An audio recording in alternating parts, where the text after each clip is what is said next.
১৩ই বৈশাখের ঠিক আগের দিন ১২ই বৈশাখের ব্লগ এটা। আজ ১২ই বৈশাখ ১৪৩৩, আজ হচ্ছে রবিবার। আগেই ১৩ই বৈশাখটা বললাম, তার কারণ হচ্ছে কাল আমাদের দোকান পুজো প্লাস হালখাতা। এই দিনটার জন্য আমরা বেশ অনেকদিন থেকে অপেক্ষা করে থাকি। অনেক মজা, অনেক আনন্দ হয়। একটু ভয়ও কাজ করে। যাই হোক, আজ এখন আমি এতগুলো বড়, বড় ব্যাগ নিয়ে বেরিয়েছি। এখন যাব বাজার করতে। আমি একা যাব না, বাবাও যাবে। ছোট থেকে বাড়ির সমস্ত অনুষ্ঠানের বাজার আমি আর আমার বাবা মিলেই করি। এদিকে বাবা আমার গাড়িটা বার করেছে। আজকে আমার গাড়িটা নিয়ে যাব। আমার গাড়ির ধুলো ঝাড়ছে। আমার বাবা একটু পরিষ্কার পরিচ্ছন্ন মানুষ, মানে জিনিসের যত্ন নিতে বেশি ভালোবাসে। ধুলো ঝাড়ছে বলে বললাম না, সমস্ত কিছুতেই। এখন বাবা আর আমি বেরিয়ে পড়েছি। আজকে একটু রোদটা কম, তার জন্য একটু ভালো লাগছে। কিন্তু যেতে, যেতে এটা আমি কি করছি জানি না। এগুলো আমার ছোট থেকে বদ অভ্যেস। এখন তো ঘড়িতে বাজছে ১০টার মতো। বাড়ি যে কখন আসবো তার কোনো ঠিক নেই। ১ম এ আমরা এলাম হচ্ছে সবজি বাজারে। মা সেরম কিছু বলে দেয়নি, সেরম কিছু সবজি বাজার নেওয়ার আজকে নেই। তার মধ্যে ২-১ টা বলেছে, ২ টোর মতো জিনিস বলেছে। আর সাথে বাবা কিছু এড করে নেবে, এটা আমি জানি। এটা ছোট থেকে দেখে আসছি। এটা তো আমাদের শালবনির বড় বাজার, যেটা তোমরা একাধিকবার দেখেছো, তাই বেশি কিছু বলছি না। ১ম এ দেখলাম বাবা চলে এসেছে কুমড়োর কাছে। কুমড়ো খেতে আমার একদম ভাল লাগে না, আর আমার বাবার খুব পছন্দের একটা সবজি। তারপরে আমার পছন্দের একটা দেখতে পেলাম ডাঁটা, লাউ ডাঁটা না, না, আরেকটা ডাঁটা আছে, দাঁড়াও দেখাচ্ছি। এই যে এটা। এই ডাঁটাটার কি নাম তোমরাই বলে যেও। আমার খুব পছন্দ লাগে, সেজন্য বাবাকে বলতে বাবা নিয়ে নিল। এটা এখন আমরা সাইডে রেখে যাচ্ছি। লাস্টে ব্যাগে পুরে তারপর নিয়ে যাব। এখনও বেশ কিছু বাজার বাকি। তারপর এলাম ফুলের দোকানে। বাজারের মধ্যে দেখছি একজন ফুল নিয়ে বসে আছে। কালকে তো আমাদের অনেক ফুল মালা লাগবে। সেজন্য দেখলাম যে কীরকম কী দাম। কিন্তু আমাদের সেরকম একটা ভালো লাগলো না। তারপর আমরা এলাম ফুলের দোকানে। ফুলের দোকানে এসে নিয়ে দেখছি এই মালাগুলোর অবস্থা তো খারাপ। আজকে তো এগুলো ব্যবহার করা যাবে, কালকে নয়। কালকে আমাদের একদম ৭টার সময় সকালেই পুজো হয়ে যাবে। কথা-টথা বললাম, সমস্ত কিছু বিচার করার পর মনে হলো লুজ ফুল নিয়ে যাওয়া অনেক ভালো হবে। বলছি ব্যাপারটা একটু পরে, দাঁড়াও।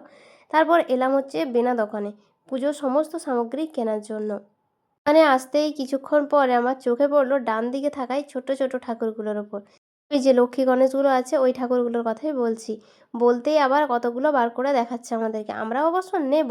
প্রত্যেক বছর নতুন ঠাকুর যায় দোকান পুজোর দিন সিঙ্গেল, সিঙ্গেল, মানে একটা লক্ষ্মী ঠাকুর, একটা গণেশ ঠাকুর। কিন্তু এই বছর আমার ওই দিকের ঠাকুরটা দেখে খুব পছন্দ হলো, এইরকম একটা সেটের মধ্যে, মানে একটাই মেডের মধ্যে লক্ষ্মী গণেশ আছে। বাবাকে সঙ্গে, সঙ্গে বললাম যে আমি এটাই নেব। তারপরে আমার এই ঠাকুরটাও খুব ভালো লাগছিল, তবে সিঙ্গেলের জন্য আমি নিইনি। আমরা ওইরকম একসাথে জোড়া ঠাকুর নিয়েছি। দেখতে দারুণ লাগছে। নিয়ে তো নিয়েছি, বাড়ি গিয়ে তোমাদেরকে দেখাবো। এইরকম টাইপেরই কিন্তু একটু আলাদা। এই যে জয়গুরু দশকর্মা ভান্ডার থেকে আমাদের সমস্ত বাজার হয়ে গেল। রোদটা আস্তে, আস্তে কিন্তু ভালোই বাড়ছে। তারপরে বাবা এলো চিঁড়ে আর গুড় কিনতে মোদক এন্টারপ্রাইজে। যারা শালবনির ব্লগ দেখো তারা তো ভালোই বুঝতে পারবে। এটা আবার আমার একটা বন্ধুর বাবার দোকান। না, বন্ধুর বাবার দোকান বলেই যে আসছি সেরকম না, কিন্তু কাকুর দোকানের মাল সত্যিই ভালো। বাবা অনেক আগে থেকে দেখে আসছি, এখান থেকেই মাল কিনে নিয়ে যায়। শ্রেয়া, যদি ভ্লগটা দেখে থাকিস অবশ্যই কমেন্ট করিস কিন্তু। এদিকে বসে থেকে থেকে আমার হাই উঠছে, কত দেরি হয়ে গেছে, ১টার মতো বাজছে। এখন চারিদিকে মাওবাদীর মতো সেজে যাচ্ছি আবার বাজারে।